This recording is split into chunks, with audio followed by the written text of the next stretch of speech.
Good morning, YouTube watchers. Here we are, another fine day, October 30th in Vermont.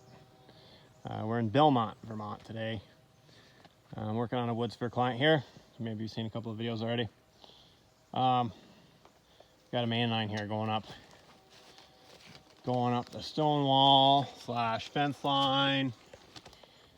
Not the bestest area to work in. But I just want to talk about placement of end hook for a second. You always want to make sure that you're 90 degrees on here on the wire, or at least close to 90 degrees. I have a tendency to slide it down the hill a little bit to try to give it a little more slope into the main line. It's just something that I do, not necessarily have to do. And I wire tie this straight on when I'm wire tying. Usually when I do the entrance, or maybe when I'm wire tying, but usually when I'm doing the entrance, because it's easier to get the tie up under there. Because when you're wire tying, it's up tight. You can't always sneak it in there quickly. Then, so this big ugly thing, fence line tree, farm tree, whatever you want to call it, stone wall tree. This is tricky to put drops on. These trees are not healing very well. You can see some of the tap placement right there. See, that was last year's hole, and you see that hole right above it. That placement right in line, not very good. Then there was another hole. I don't know if it's last year's hole or repair hole, or this was a two tapper. I don't know. We see a couple year ago hole. Another hole right here. So not very good on the tap placement. I think maybe this client needs a little less in a tap placement. However, these trees have been drilled to death for many years. So he wants to put the drops in.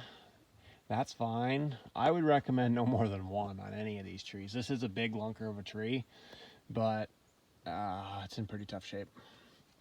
I would definitely probably do one per tree here. So this has an end hook set up. We're using the end hook. It's fast to put it in. It's easy to unhook if you have to do something to pull it underneath a tree or something like that. All the woods is set up like that. So what I like to do when I have end hooks like this, now this is a really big gap right here, bigger than you would normally have on a one tap tree. So that's a little out of the ordinary, just the shape of the tree and everything in the way that it's pulling. I like to put the block tee usually 90 degrees from the edge of the tree. Now I would say that on this one, if I was only going to do the one tap per tree, which is what I think you should do, I would probably stick with that. We're using 40-inch drops, so I would put the black tee right here, because this is going to have two drops on it, even though it's one per trunk. Okay, so I would put the black one here, so that's the through drop, so that it would be able to reach over to this trunk around that way. And then we put the blocked tee, the red tee, back here in this gap. And that gives you pretty good reach around the whole thing. And as you can see, there's holes. And so, tapping this is going to be a little bit of an art, tapping these type of trees. We got trees like this. I'm not even going to put tubing on that one, but some people would. So, even though it looks like it's pretty good, it's not when you get up close and look. But there's plenty of meat over on this side here. So,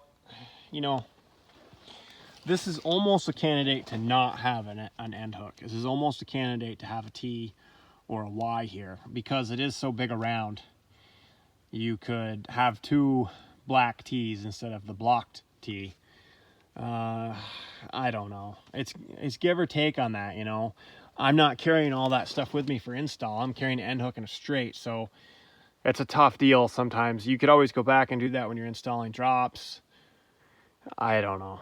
It's kind of like splitting hairs sometimes. I feel that using the block tee, you save yourself later by not having to vacuumize all the way around the tree. You're only going a little bit from here, right where my fingers are, around this tree.